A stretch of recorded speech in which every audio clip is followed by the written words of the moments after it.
I ćao svima, sa vama je Veljko Games HD i ljudi, u današnjem klipu ćemo pokazati kako podesiti vaš Bandicam. Znači ljudi, sve što treba da mi pratite, znači uzeti svoj Bandicam.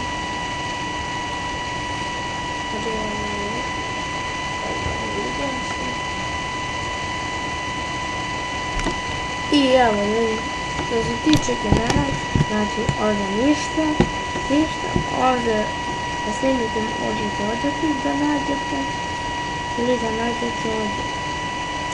Nađete ovdje piše video,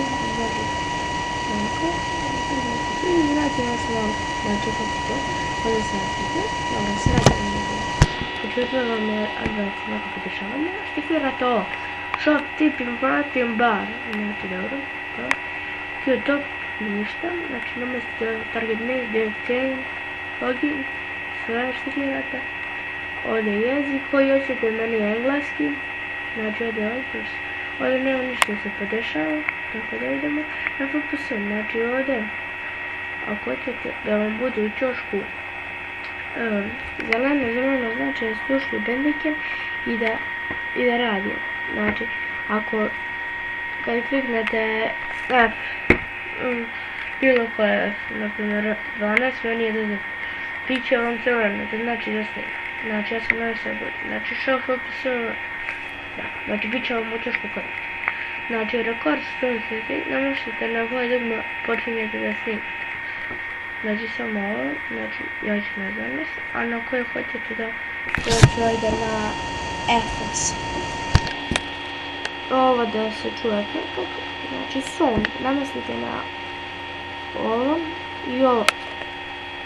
Web kamera, kako god, ako hoćete da snimate sa kamera, ja neću. Ajde logo, to video ništa, ovdje efekte ja neću.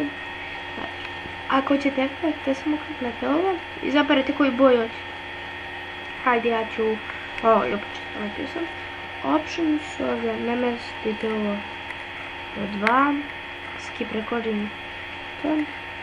Zato što se tiče ovog, znači ovo će vam biti sigurno samo. Znači hoćete na koje hoćete da slike, znači meni je na F11, vi možete na koji hoćete.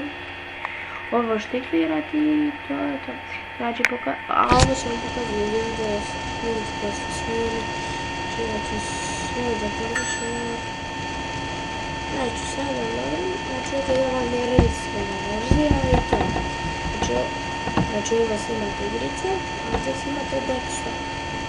Ja snimam trenutno preko Morale Sectiona, taj program mi se svidio i ljudi, nadam se da vam se svidio klip, ako vam se svidio naravno ostavite like, share, sub, vidimo se u sljedećem klipu, ćao!